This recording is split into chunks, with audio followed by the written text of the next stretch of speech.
భారీ వర్షం, ఖాళీ స్టేడియం. చప్పట్లు కొట్టే ప్రేక్షకులే లేరు కానీ ఆ క్షణం మాత్రం భారత అథ్లెటిక్స్ చరిత్రలో చిరస్థాయిగా నిలిచిపోయింది. దక్షిణ కొరియాలోని గుమి వేదికగా జరిగిన 2025 ఆసియా అథ్లెటిక్స్ ఛాంపియన్షిప్లో భారత అథ్లెటిక్స్ క్రీడాకారిణి జ్యోతి ఎర్రాజీ మరోసారి దేశానికి గర్వకారణంగా నిలిచింది. మహిళల 100 మీటర్ల హర్డిల్స్లో ఆమె 12.96 సెకండ్ల అద్భుత టైమింగ్తో స్వర్ణ పతకం సాధించడమే కాకుండా ఛాంపియన్షిప్ రికార్డును కూడా తన ఖాతాలో వేసుకుంది. మే 29న జరిగిన ఫైనల్ రేస్ సమయంలో భారీ వర్షం కారణంగా స్టేడియం పూర్తిగా ఖాళీ అయింది. అయినా ఒత్తిడికి లోను కాకుండా జ్యోతి తన అసాధారణ ఆత్మవిశ్వాసాన్ని చూపించింది. జపాన్కు చెందిన యుమి తనాకా, చైనాకు చెందిన యానీ వు మొదట్లో ఆధిక్యంలో ఉన్నప్పటికీ చివరి హైవిల్స్ వద్ద జ్యోతి తన అద్భుతమైన ఫినిషింగ్ స్పీడ్తో అందరినీ దాటుకుని విజయం సాధించింది.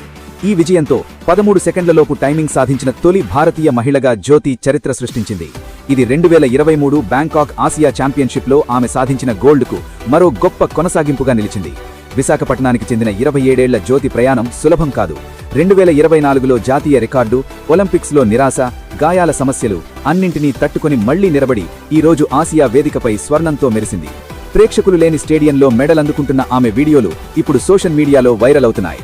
చప్పట్లు కొట్టేవాళ్లు లేని సమయంలో కూడా దేశానికి గర్వం తెచ్చింది అంటూ నెటిజన్లు ప్రశంసల వర్షం కురిపిస్తున్నారు. ఈ గోల్డ్ మెడల్తో 2026 టోక్యో వరల్డ్ ఛాంపియన్షిప్కు అర్హత సాధించడమే జ్యోతి లక్ష్యం. అవసరమైన టైమింగ్ను చేరుకోవడం అసాధ్యం కాదని క్రీడా నిపుణులు అంటున్నారు. భారీ వర్షం, ఖాళీ స్టేడియం, కానీ ఆ రోజు మాత్రం భారత అథ్లెటిక్స్ గర్వంగా నిలిచిన క్షణం.